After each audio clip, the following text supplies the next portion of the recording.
Hello, my dear ones. A brief introduction before the start of the video. This is part 4 out of 7 of the Bought by a Vampire series written by Waterway and Wordsmith. If you haven't seen the other parts, go watch them first. And as always, enjoy.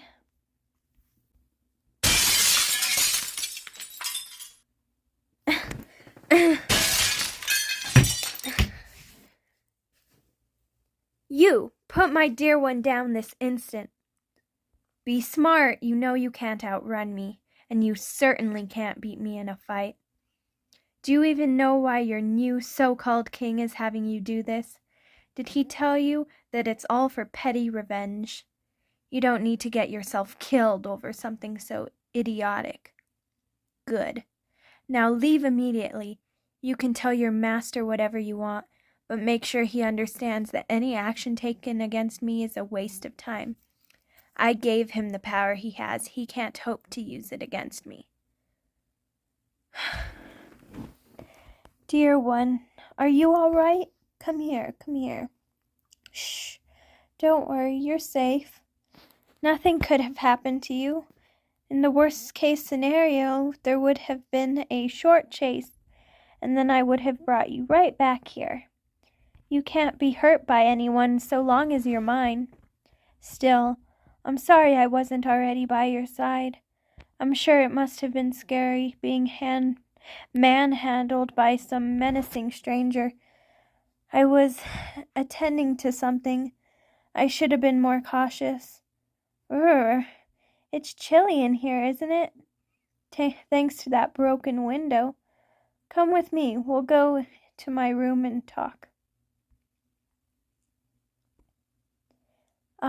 Very perceptive of you, dear one. You're correct. It was my former client, the new king of the northern elflands, who sent the kidnapper after you. Just as I feared, he saw you as a target to get back at me. I'm sure he would have held you for ransom to convince me to do something to solidify his rule. Come inside. I have a fireplace going, so it's nice and warm in here. More importantly, it's completely safe.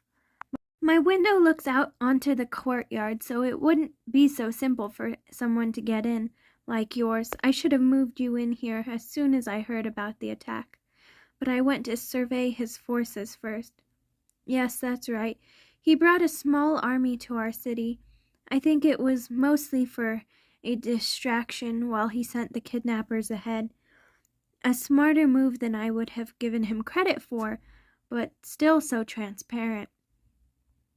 I had to deal with the rest of the would-be abductors on the way here. Say, why don't I change into my night clothes and we can cuddle together in bed for a while we talk over things? Oh, look at you blush. Relax, I won't do anything untoward. I can just tell that you're still shaken. I want to do what I can to make you feel safe and comfortable.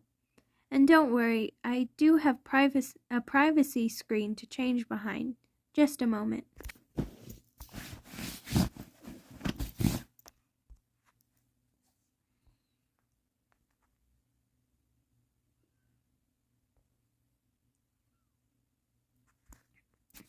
What's that, dear? Oh, the army? Nothing to worry about. We vampires built this city expecting that people would someday come in and try to wipe us out. The outer wall is probably the sturdiest ever devised. They don't have a chance of breaching it, and the window for sneaking in amid the confusion has passed.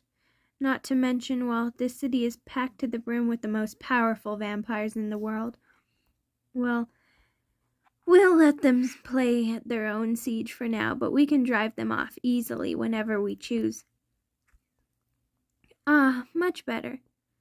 I love how my dresses make me look, but I can't stand how restrictive they are. Now, come here and let me put my arms around you. You're so warm. I'm sorry that I can't provide much warmth myself, but I hope you're still comfortable. Now, where were we? About the new king. Well, rest assured that his attack will fail spectacularly. I'll give the elves credit. They are splendid warriors. They're agile, graceful, and have a superb eyesight. However, none of them will do much good at night. We picked this location for our city because of how cloudy it is, so they won't even have moonlight to light their way. Whenever we choose, we can swoop in and drive them off. Fighting a vampire is difficult enough as it is. Without being able to see us, it is completely impossible. They'll likely retreat without so much as a drop of blood spilt, regardless of what the fool king orders. That's how we prefer to do things. We have a bad enough reputation as it is. Simply by being what we are, we don't need to worsen things by killing when we don't need to. I don't even need to kill that king, even though now is a prime opportunity, given that his very first act was to lead an impressively poorly managed military action against an overwhelmingly powerful enemy for the sake of personal vendetta. I doubt he'll remain in power for long. But let's not take talk about him anymore. He's entirely unimportant in the end. You, on the other hand, made a far more interesting subject of conversation. Poor thing. Your heart is still beating so fast. Are you still frightened? You don't have anything to worry about with me around you, you know. Well, then something else must be making your heart thump so ferociously. Is it because you're lying here in my arms? Aw, you're so sweet. It warms my heart that you react that way to me. When I was turned, I spent years being hunted and called a monster. It was awful, and for a while I thought they were right. I hated myself, thought I was some ugly, cruel, horrible beast. Having my dear ones has helped me feel more human. But even among all my dear ones, you stand out in particular. Naturally, it's hard to accept that they have no choice but to stay with me, even if it is better than the alternative. I always manage to win over my dear ones, but some will always see me as simply the lesser of two evils. Too many more. I'm an employer who has earned their respect. A select few truly love me, either as a romantic interest or a motherly figure. But you alone appear to absolutely adore me. The look in your eyes when I walk into the room melts my heart every single time. As though you think I'm the most amazing person you've ever met. Oh, come now, sweet thing. There's no point in hiding your feelings. I have centuries of experience learning to read a face, and anyways, it's nothing to be embarrassed about. And you stir up emotions in myself as well. Ones I thought I had forgotten a long time ago. It's been a long time since I've been interested in someone romantically. I've tried relationships with humans a few times before, but it's incredibly difficult. Naturally, the difference in lifespan is part of it. It's heart-wrenching to fall in love with someone who you know will die relatively quickly. And I couldn't bear to turn them into a vampire, knowing how difficult it's been for me.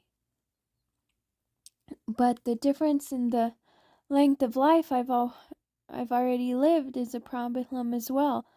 My wealth of knowledge is useful, but in the past, my partners have come to resent how much more experienced and far-seeing I am than them.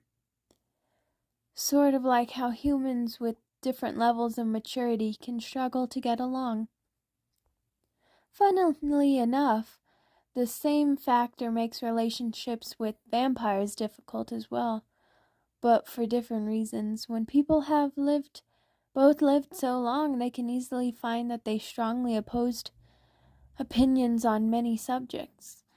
But you seem different than any of the people I've loved before. You don't seem to be intimidated by my power and wisdom. Rather, you act as though you're in awe of it. It makes me think that perhaps we could have something that works. Now, I want to be clear on a few things. First, this is not an order. I keep you here as my dear one for the sake of my own existence, but I won't force you to enter a relationship with me. Second, I'm not completely sure yet what sort of relationship this could become.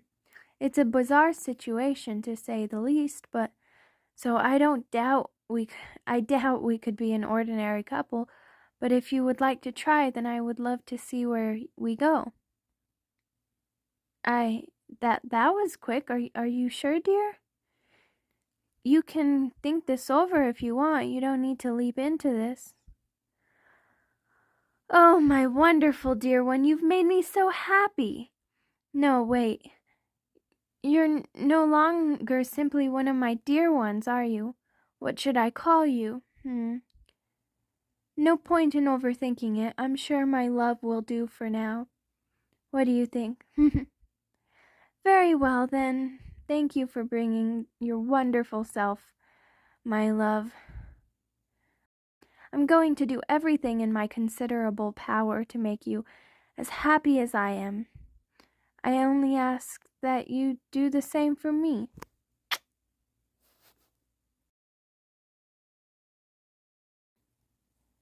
As always, thank you for listening. This has been part 4 out of 7 of the series Bought by a Vampire.